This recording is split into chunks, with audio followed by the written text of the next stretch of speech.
ಪತ್ರಿಕಾಗೋಷ್ಠಿಯನ್ನು ಕರೆದಂತಹ ಉದ್ದೇಶ ಏನಂತಂದರೆ, ದಸಂಸ ಐಕ್ಯತಾ ಚಾಲನಾ ಸಮಿತಿ ಒಂದು ನಿರ್ದೇಶನದ ಮೇರೆಗೆ ಇವತ್ತು ನಾವು ಬೆಂಗಳೂರು ಗ್ರಾಮಾಂತರ ಹೊಸಕೋಟೆ ತಾಲೂಕಿನಲ್ಲಿ ಇವತ್ತೊಂದು ಪತ್ರಿಕಾಗೋಷ್ಠಿಯನ್ನು ಕರೆದಿದ್ದೀವಿ. ವಿಚಾರವಾಗಿ ಅಂತಂದರೆ, ಈ ಬಾರಿ ಬರ್ತಕ್ಕಂಥ ಲೋಕಸಭಾ ಚುನಾವಣೆ ಏನಿದೆಯಲ್ಲ, ಈ ಒಂದು ಲೋಕಸಭಾ ಚುನಾವಣೆಯನ್ನು ಒಂದು ಪ್ರತಿನಿಧಿಸತಕ್ಕಂಥ ನಮ್ಮ ಕ್ಷೇತ್ರದ ಚಿಕ್ಕಬಳ್ಳಾಪುರ ಕ್ಷೇತ್ರದ ರಕ್ಷಾರಮಯ್ಯವರು ಕಾಂಗ್ರೆಸ್ ಅಭ್ಯರ್ಥಿಯಾಗಿ ನಿಂತ್ಕೊಂಡಿದ್ದಾರೆ. ಅದೇ ರೀತಿ ದಲಿತ ಸಂಘರ್ಷ ಸಮಿತಿ ಏನಕ್ಕೆ ಇವತ್ತು ಒಂದು ಕಾಂಗ್ರೆಸ್ ಪಕ್ಷಕ್ಕೆ ಒಂದು ಬೆಂಬಲವನ್ನು ಸೂಚಿಸ್ತಾ ಇದೆ ಅಂತಂದರೆ, ನಮಗೆ ಸಂವಿಧಾನ ಅಂತಕ್ಕಂಥದ್ದು ತೊಂದರೆಯಲ್ಲಿ ಇರೋದ್ರಿಂದ ಈಗಾಗಲೇ ಇರ್ತಕ್ಕಂಥ ಕೇಂದ್ರ ಸರ್ಕಾರ ಸಂವಿಧಾನವನ್ನು ಬದಲಾಯಿಸಬೇಕು ಅನ್ನೋ ಒಂದು ಮಾತನ್ನು ಪದೇ ಪದೇ ಹೇಳ್ತಾ ಇರೋದ್ರಿಂದ ಹಾಗೂ ಸಂವಿಧಾನಕ್ಕೆ ಚ್ಯುತಿ ಬರ್ತಕ್ಕಂಥ ಕೆಲಸ ಕಾರ್ಯಗಳನ್ನು ಮಾಡ್ತಾ ಇರ್ತಕ್ಕಂಥದ್ರಿಂದ, ಅದೇ ರೀತಿ ಈಗ RSS ಪ್ರಾರಂಭವಾಗಿ ಈಗ 25ಕ್ಕೆ 100 ವರ್ಷಗಳು ತುಂಬುತ್ತಾ ಇದೆ.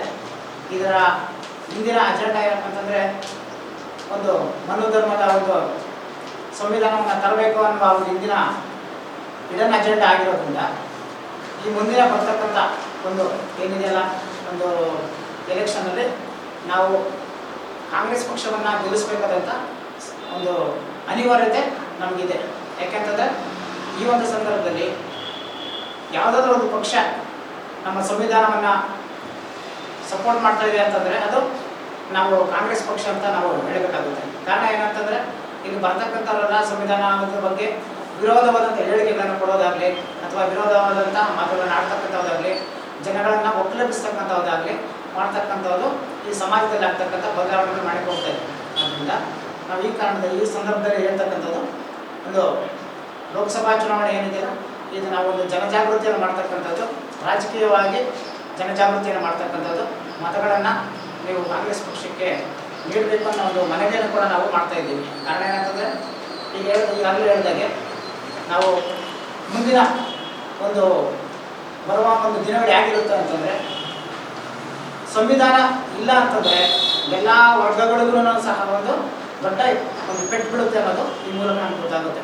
ಯಾಕಂದರೆ ಮೀಸಲಾತಿಗಳನ್ನು ತೆಗೆದುಹಾಕ್ತಾ ಇದ್ದಾರೆ, ಎಲ್ಲ ಖಾಸಗೀಕರಣಗಳಾಗ್ತಾ ಇದ್ದಾವೆ, ಎಲ್ಲ ಬೆಲೆಗಳನ್ನು ಹೈಕ್ ಮಾಡ್ತಾ ಇದ್ದಾರೆ, ರೇಟ್ಗಳನ್ನು ಹೆಚ್ಚಿಸ್ತಾ ಹೋಗ್ತಾ ಇದ್ದಾರೆ.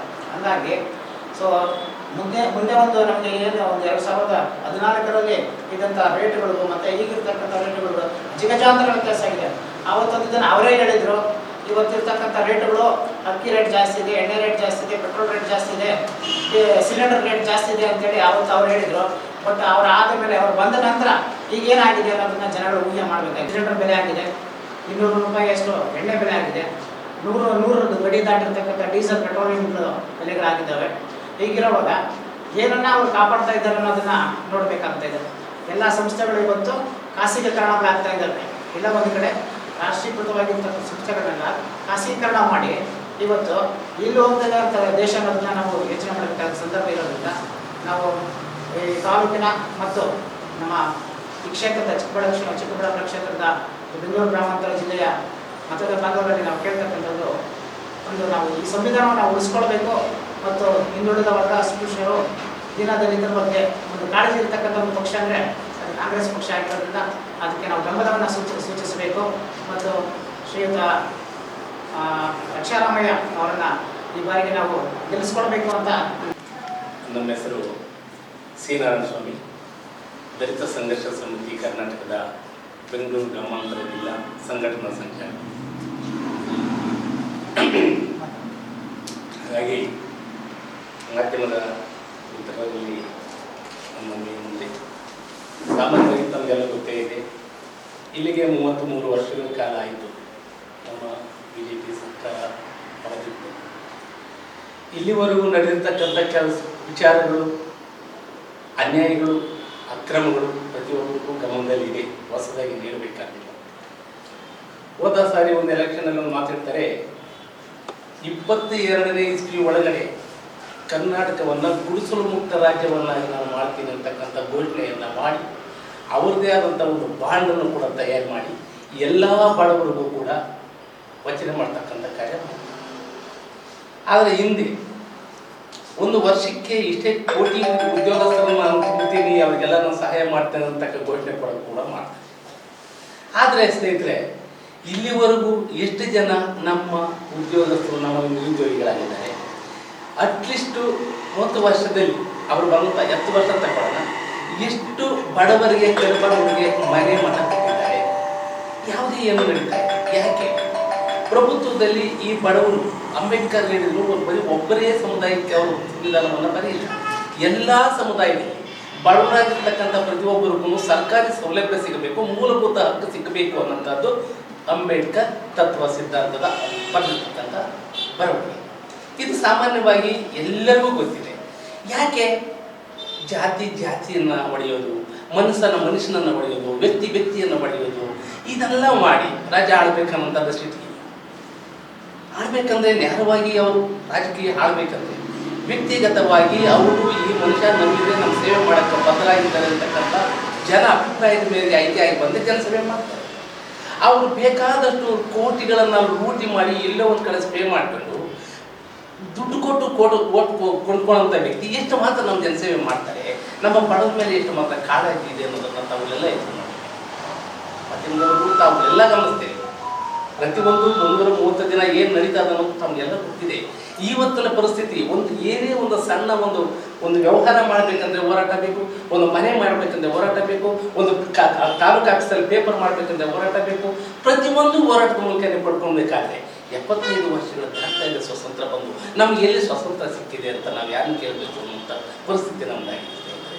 ಅದಕ್ಕಾಗಿ ಏನು ಮಾಡಬೇಕು, ಇದಕ್ಕೆ ಮುಂದೆನೂ ಕೂಡ ತಮ್ಮ ಮುಂದೆ ಕಳೆದಂಥ ಎಲೆಕ್ಷನ್ನಲ್ಲಿ ಸ್ಟಾರ್ಟ್ ಆದರೆ ಇವರಿಗೆ ಇರತಕ್ಕಂಥ ರೆಕ್ಕೆಗಳಿದೆ, ಆ ರೆಕ್ಕೆಗಳನ್ನು ಮುರಿಬೇಕು ಅನ್ನೋದೇ ಅವರ ಮೊದಲನೇ ವಾಕ್ಯವಾಗಿದೆ. ಏನು?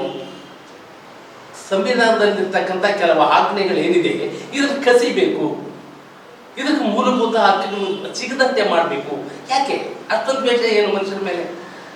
ನಾನು ಮನುಷ್ಯ, ನೀನು ಮನುಷ್ಯ, ನೀನು ಅಧಿಕಾರದಾಗಿರ್ತೀಯ, ನಾನು ಓಟ್ ಹಾಕ್ತೀನಿ, ನಾನು ಬಿಟ್ಟಿರ್ತೀನಿ, ನನ್ನ ಹಕ್ಕನ್ನು ನನಗೆ ಕೊಟ್ಟ ಸಾಕಲ್ಲ?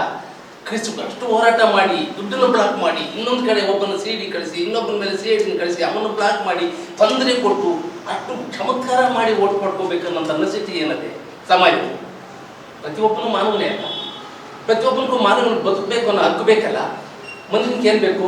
ಗಾಳಿ, ಮನೆ, ಜಮೀನು, ಅಷ್ಟು ಬದುಕೋದಕ್ಕೆ ಮೂಲಭೂತ ಹಕ್ಕು. ಈ 3 ಹಕ್ಕನ್ನು ಕೊಟ್ಟು ಸೇವೆ ಮಾಡ್ತಕ್ಕಂಥದ್ದು ನಾವು ತಾವುಗಳೇ ಗಮನಿಸ್ತೇವೆ. ಎಷ್ಟು ನಡೀತಾ ಇದೆ? 10 ವರ್ಷಗಳಿಂದ ತಗೊಳ್ಳೋಣ, ಹಿಂದಕ್ಕೆ ಬೇಡ, ಬೇಕಾದಷ್ಟು ಮಾಡಿದ್ದಾರೆ. ಎಂತೆಂಥ ಯುದ್ಧಗಳು ಮಾಡಿದಾಗ ಅನೇಕರು ಸ್ಥಾನದಲ್ಲಿದ್ದಂಥವರು ಯಾಕೆ ಆಯಿತು ಅಂತೇಳಿ ಅವ್ರ ಪರವಾಗಿ ಚಿಂತೆ ಮಾಡಿದ್ದಾರೆ. ಆದರೆ ಇವತ್ತು ಚಿಂತೆಗಿಂತೆ ಇಲ್ಲ. ಪಕ್ಕದಲ್ಲಿ ಒಂದು ನಮ್ಮ ಇದರಲ್ಲಿ ಮಣಿಪುರದಲ್ಲಿ ಬೇಕಾದಷ್ಟು ಜನ ಸತ್ರು, ಅವ್ರ ಬಗ್ಗೆ ಒಂದು ವಾಯ್ಸ್ ಮಾಡೋಕ್ಕೆ ಅವ್ರ ಶಕ್ತಿ ಇಲ್ಲ. ಇವತ್ತಲ್ಲಿ ಈ ತಿಂಗಳಾನುಗಟ್ಟಲೆ ವನವಾಸ ಮಾಡ್ತಾ ಇದ್ದಾರೆ. ಅವರು ವನವಾಸ ಅಲ್ಲಿ ಧರಣಿ ಮಾಡ್ಕೊಡ್ದು ಅಂತೇಳಿ ನೀರು ಬಿಡ್ತಾರೆ, ಮಳೆಗಳು ಹೊಡಿತಾರೆ, ರಾಡುಗಳು ಹೊಡಿತಾರೆ. ಅಂತ ಕಠಿಣವಾದ ಕ್ರೂರವಾದ ಹಿಂಸೆ ಕೊಟ್ಟು ರಾಜ್ಯನ ಆಳ್ಬೇಕು ಅನ್ನೋ ಯೋಚನೆ ಮಾಡಬೇಕಿತ್ತು. ಇವತ್ತು ಕೂಡ ಈ ಕಾಂಗ್ರೆಸ್ ಪಾರ್ಟಿ ಉಳ್ಕೊಂಡ್ರೆ ಜಾತಿ ಯಾವುದೇ ಆಗಲಿ, ಅವ್ರ ಅನ್ಯತೆ, ಹಿಂದೂ ಮುಸಲ್ಮಾನ ಪಾಲಿಸ್ತಾನ ಕ್ರೈಸ್ತರು ಏನಿದ್ದಾರೆ ಸಮಾನತೆಯಿಂದ ಅನ್ಯೂನ್ಯತವಾಗಿ ಜೀವನ ಮಾಡ್ತಾರೆ ಅನ್ನೋ ಒಂದೇ ಒಂದು ಉದ್ದೇಶಕ್ಕೋಸ್ಕರ ನಾವು ಕಾಂಗ್ರೆಸ್ ಅನ್ನು ಬೆಂಬಲಿಸಬೇಕಾಗಿದೆ. ಆ ಕಾಂಗ್ರೆಸ್ ಪಾರ್ಟಿಯಲ್ಲಿ ಯಾರೇ ಬಂದರೂ ಕೂಡ ಅವ್ರ ಪರವಾಗಿ ಕೆಲಸ ಕಾರ್ಯಗಳನ್ನು ಕೇಳಿ ಮಾಡಿಸ್ಕೊಡ್ತಕ್ಕಂಥ ಒಂದು ಸಾಮರ್ಥ್ಯ ನಮ್ಗೆ ಇರ್ತದೇನೋ ಅಂತಕ್ಕಂಥ ಉದ್ದೇಶ ಇಟ್ಕೊಂಡು ನಾವಿವತ್ತು ರಕ್ಷಾರಾಮಯ್ಯನ ಪರವಾಗಿ ಕಾರ್ಯ ಮಾಡಬೇಕು, ಸೇವೆ ಮಾಡಬೇಕು. ಯಾರಿಗೆ ಅರಿವಿಲ್ಲೋ ಅವ್ರಿಗೆ ಅರಿವನ್ನು ಮೂಡಿಸ್ಬೇಕು. ಇನ್ನೊಂದು ಮಾಡ್ತಾರೆ, 70 ವರ್ಷ ಕಾಂಗ್ರೆಸ್ ಆಳ್ತು, ಏನು ಕೊಟ್ಟರು ನಿಮಗೆ? ನಾವು ಇಷ್ಟು ದಿನದಲ್ಲಿ ಬಂದಿದ್ದೀವಿ, ನಾವು ನೋಡಿ ಏನೇನು ಮಾಡಿದ್ದೀವಿ ಎಲ್ಲ ಹೇಳ್ತಾರೆ ಸ್ನೇಹಿತರು. ಹಾಗಾಗಿ ಅವರು ಅಷ್ಟು ವರ್ಷ ಆದರೂ ಕೂಡ ಜಾತಿ ತಾರತಮ್ಯ ಮಾಡಿಲ್ಲ, ವ್ಯಕ್ತಿನ ಅಗಲಿಸಿಲ್ಲ, ಸಮಸ್ಯೆಗಳು ಉದ್ಭವಿಸಿಲ್ಲ, ಕ್ರಿಯೇಟ್ ಮಾಡಿಲ್ಲ. ಅವ್ರು ಮಾಡಿದ್ದಾರೆ, ಪಂಚಾಯತ್ ನಡೆದಿದೆ, ಇಲ್ಲ ಅಂತ ಹೇಳ್ತಾ ಇಲ್ಲ, ನಡೆದಿದೆ. ಅದು ಇಷ್ಟು ಗೌರವವಾಗಿ ನಡೆಯಿಲ್ಲ ಅನ್ನೋಂಥವ್ರನ್ನ ಹೇಳ್ಬೋದು ನಾವು. ಹಿಂಗಿರ್ಬೇಕಾದ್ರೆ ದಯಮಾಡಿ ಇದೆಲ್ಲನೂ ಸರಿಯಲ್ಲ. ದೇಶದಲ್ಲಿ ಮಾನವಕ್ಕೆ ಒಂದು ಬೆಲೆ ಇದೆ. ಮನುಷ್ಯನಿಗೆ ಒಂದು ಬೆಲೆ ಇದೆ. ಮನುಷ್ಯನು ಮನುಷ್ಯನೇ, ಪ್ರಾಣಿ ಪ್ರಾಣಿನೇ. ಮನುಷ್ಯನಿಗೆ ಮೂಲಭೂತ ಹಕ್ಕಕ್ಕೋಸ್ಕರ ಅವನು ಒಂದು ಓಟ್ ಕೊಡ್ತಾನೆ, ಒಬ್ಬ ವ್ಯಕ್ತಿನ ಆಯ್ಕೆ ಮಾಡ್ಕೊತಾನೆ. ಆ ವ್ಯಕ್ತಿ ಅವನು ಸೇವೆ ಮಾಡಬೇಕು ಅನ್ನೋದೇ ಅವನ ಆತಂಕ ಇರ್ತಾನೆ. ಎಷ್ಟೋ ಜನ ಇವತ್ತು ಊಟಕ್ಕಿಲ್ಲದೆ, ಗುಡಿಸಲಿಲ್ಲದೆ ಅನೇಕ ರೀತಿಯಲ್ಲಿ ಪ್ರಾರಂಭಿಸ್ತಾ ಇದ್ದಾರೆ. ಎಷ್ಟೋ ಜನ ಕೆಲಸಗಳು ಕಳ್ಕೊಂಡು ಇವತ್ತು ನಿರುದ್ಯೋಗಿಗಳಲ್ಲಿ ಅಲಿತಾ ಇದ್ದಾರೆ. ಯಾಕೆ ಇಂಥ ಪರಿಸ್ಥಿತಿ ಬೇಕಾ ನಮ್ಗೆ ಇನ್ನೂ? ಅದಕ್ಕಾಗಿ ಇದೆಲ್ಲ ಆಗೋದು ಬೇಡ. ಸಂವಿಧಾನ ಉಳಿಸಿದ್ರೆ ಆ ಸಂವಿಧಾನ ಆಡ್ತಕ್ಕಂಥ ಸ್ಥಾನದಲ್ಲಿ ಯೋಗ್ಯವಾದಂಥ ವ್ಯಕ್ತಿ ಕೂತ್ಕೊಂಡು ಈ ಇತರೆ ಇರ್ತಕ್ಕಂಥ ಎಲ್ಲ ಸಾಮಾನ್ಯ ಜನರಿಗೆ ಸಮಾನತೆಯನ್ನು ಕೊಡಲಿ. ಜಾತಿ ತಾರತಮ್ಯ ಹೋಗೋದು ಆಡೋದು ಬೇಡ. ನಾವು ಒಬ್ಬರನ್ನೊಬ್ಬರು ಹೊಡೆದಾಡ್ಕೊಳ್ಳೋದು ಬೇಡ. ನಾವೆಲ್ಲ ಅಣ್ಣತಮ್ಮನವರು, ನನ್ನ ಸೋದರರು, ಮಹಿಳೆಯರು, ಪುರುಷರು, ಮುಸಲ್ಮಾನರು, ಕ್ರೈಸ್ತರು, ಪ್ರತಿಯೊಂದು ಕ್ಯಾಟಗರಿ ಕೂಡ ನಾವೆಲ್ಲ ಏನಾಗಬೇಕು, ಸೋದರರಾಗಿ ಶಾಂತಿಯುತವಾದ ರಾಜ್ಯವನ್ನು ನಾವು ಆಳ್ಕೊಳ್ಳುವಂಥ ವ್ಯವಸ್ಥೆ ಮಾಡಲಿ ಅಂತೇಳಿ ಈ ಸಂವಿಧಾನಕ್ಕೋಸ್ಕರವಾಗಿ ಕಾಂಗ್ರೆಸ್ಸನ್ನು ಬಲಪಡಿಸೋಣ. ಈ ನಮ್ಮ ವಿರುದ್ಧವಾದ ನಮ್ಮ ಸಂವಿಧಾನಕ್ಕೆ ಕೊಡಲಿ ಆಗ್ತಕ್ಕಂಥ ಕೈಗಳನ್ನು ಕಟ್ ಮಾಡಿ ಮೂಲೆಗೆ ಹಾಕೋಣ ಅಂತಕ್ಕಂಥ ಉದ್ದೇಶದಿಂದ ರಕ್ಷಾರಾಮಯ್ಯ ಚಿಕ್ಕಬಳ್ಳಾಪುರ ಕ್ಷೇತ್ರಕ್ಕೆ ಆಗಿರ್ತಕ್ಕಂಥ ರಕ್ಷಾರಾಮಯ್ಯನವರ ಪರವಾಗಿ ಘೋಷಣೆ ಮಾಡೋಣ ಅಂತ ನಮ್ಮ ಸಂಘಟನೆಯಿಂದ ನಿರ್ಣಯ ತಗೊಂಡಿದೆ. ಹೊಸಾರಿಗೂ ಕೂಡ ನಾವು ಅದನ್ನು ಮಾಡಿದ್ದೀವಿ. ಈ ಸರ್ತಿನೂ ಕೂಡ ಅದೇ ವ್ಯವಸ್ಥೆಯನ್ನು ಮಾಡಿ ಪ್ರತಿಯೊಬ್ಬರಿಗೂ ತಿಳುವಳಿಕೆ ಕೊಟ್ಟು ಈ ವ್ಯವಸ್ಥೆಯನ್ನು ಮುಂದುವರ್ಸೋಣ, ನಮಗೆ ಆಗ್ತಕ್ಕಂಥ ಅನ್ಯಾಯಗಳನ್ನ ತಡೆಯೋಣ ಅಂತ ಹೇಳ್ತಾ ಈ ಒಂದು ಕಾರ್ಯಕ್ರಮಗಳನ್ನು ನಾವು ಏನು ಕಾಂಗ್ರೆಸ್ಗೆ ನಾವು ಮತ ನೀಡಬೇಕಂತ ಹೇಳಿದ್ರೆ BJP ಮಾಡಿರ್ತಕ್ಕಂಥ ಹುನ್ನಾರಗಳು ಮತ್ತು ಗ್ರಾಮ ಪಂಚಾಯತಿಯಲ್ಲಿ ಬರ್ತಕ್ಕಂಥ ಮನೆಗಳು ಕೂಡ ಬಿಲ್ಲುಗಳು, ಮನೆ ಸ್ಯಾಂಕ್ಷನ್ ಆಗಿದ್ರು ಇದು 5 ವರ್ಷದಲ್ಲಿ ಒಂದು ಮನೆಗೂ ಬಿಲ್ಲುಗಳಾಗ್ತಾ ಇರಲಿಲ್ಲ. ಮತ್ತು ನೀರಿನ ವ್ಯವಸ್ಥೆಗಳು ಇರ್ತಾ ಇರಲಿಲ್ಲ. ತುಂಬ ಹಳ್ಳಿಗಳ ಕಡೆ ತುಂಬ ಕಷ್ಟಪಟ್ಟು ಪಂಚಾಯತಿ ಯಾವುದೇ ಸವಲತ್ತುಗಳು ಕೊಡ್ತಿರಲಿಲ್ಲ. ಅದೇ ರೀತಿ ನಮ್ಮ ಜಿಲ್ಲಾ ಸಮಿತಿ ಮತ್ತು ರಾಜ್ಯ ಸಮಿತಿ ನಿರ್ಣಯದ ಮೇರೆಗೆ ನಾವು ತಾಲೂಕು ಕೂರಿಸಿ ಕಾಂಗ್ರೆಸ್ ಪರ ಮತಯಾಚನೆ ಕೊಡಬೇಕಂತೇಳಿ ನಾವು ಎಲ್ಲ ಗ್ರಾಮಗಳಲ್ಲಿ ಭೇಟಿ ಕೊಟ್ಟು ನಮ್ಮ ಕಾರ್ಯಕರ್ತರನ್ನ ಹೇಳಿ ಕಾಂಗ್ರೆಸ್ಗೆ ವೋಟ್ ಮಾಡಬೇಕಂತೇಳಿ ಕೇಳಬೇಕಂತೇಳಿ ನನಗೆ ತಾಲೂಕು ಸಂಚಾಲಕರಾಗಿರೋದ್ರಿಂದ ನಮ್ಮ ತಾಲೂಕು ಪೂರ್ತಿ ನಾವು ಓಡಾಡ್ತಾ ಇದ್ದೀವಿ ಅಂತ ಹೇಳ್ತಾ ನಮಸ್ಕಾರ. ನನ್ನ ಹೆಸರು ಮುರಾಜನ್ನ, ಹೊಸಕೋಟೆ ತಾಲೂಕಿನ ಸಂಚಾಲಕರು. ಈಗ ಈ ಕಾರ್ಯಕ್ರಮವನ್ನು ಏನು ಏರ್ಪಡಿಸಿದಂತೆ ನಮ್ಮ ಸಂಘಟನೆಗಳ ದಲಿತ ಸಂಘದ ಸಂಘಟನೆಯಿಂದ ಈಗ ಒಂದು ಬರುವ ಚುನಾವಣೆಯಲ್ಲಿ ನಡೀಬೇಕಾದಂಥ BJP ಸರ್ಕಾರ ಇಷ್ಟು ವರ್ಷಗಳಿಂದ ಏನು ಮಾಡ್ತಾ ಇದೆ ತಮ್ಮ ಎಲ್ಲ ಜನಗಳಿಗೂ ಎಲ್ಲ ಗೊತ್ತಿದೆ. ಸೊ ಏನಾಗಿತ್ತು ಅಂತಂದರೆ ಈಗ ಜನಗಳಿಗೆ ತುಂಬ ಅವರು ಮೂಡಿಸ್ಬೇಕು. ತುಂಬ ಜನಗಳಿಗೆ ಏನಾಗ್ಬಿಟ್ಟಿದೆ ಅಂದರೆ ಈ RSS ಈ BJP ಸರ್ಕಾರ ಬಂದ್ಬಿಟ್ಟು ಜನಗಳಿಗಂತೂ ತುಂಬ ರೋದನೆ ಆಗ್ಬಿಟ್ಟಿದೆ. ಅಂದರೆ ಅವ್ರಿಗೆ ಮನಸ್ಸಲ್ಲಿ ಇದ್ದು ಆಚೆ ಹೇಳ್ಕೊಳಕ್ಕಾಗ್ತಾ ಇಲ್ಲ, ಅಷ್ಟೊಂದು ರೋದನೆ ಆಗ್ಬಿಟ್ಟಿದೆ. ದಯವಿಟ್ಟು ಎಲ್ಲರೂ ತಿಳ್ಕೊಂಡು ಮನಸ್ಸಲ್ಲಿ ಇಟ್ಕೊಂಡು ನಮ್ಮ ಕಾಂಗ್ರೆಸ್ನ ಪಕ್ಷನ ಮುಂದಿನ ದಿನಗಳಲ್ಲಿ ಅದನ್ನು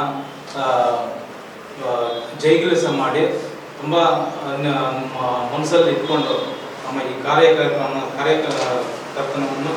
ನಮ್ಮ DSS ಇದರಿಂದ ಮುಖಾಂತರವಾಗಿ ತಾಲೂಕು ಮಟ್ಟದಲ್ಲಿ ಎಲ್ಲ ರೀತಿಯಲ್ಲಿ ನಾವು ತುಂಬ ಪ್ರಯತ್ನ ಮಾಡ್ತಾ ಇದ್ದೀವಿ. ನೀವು ಎಲ್ಲ ಜನಗಳಿಗೆ ತುಂಬ ತಲುಪಿಸಿ, ಮನೆ ಮನೆಗೆ ತಲುಪಿಸಿ ಕಾಂಗ್ರೆಸ್ ಸರ್ಕಾರ ಬರಬೇಕು. ನಾವೆಲ್ಲ ಉಸಿರಾಡಬೇಕಂತಂದರೆ ಸಾರ್ವಜನಿಕ ಇರಲೇಬೇಕು. ಕಾಂಗ್ರೆಸ್ ಸರ್ಕಾರ ನಮ್ಮ ಜೀವನದಲ್ಲಿ ಎಲ್ಲ ಮನೆಯಲ್ಲಿ ಮನೆಗೂ ಇರಬೇಕು ಅಂತ ಹೇಳಿ ಮಾತಂತೀವಿ.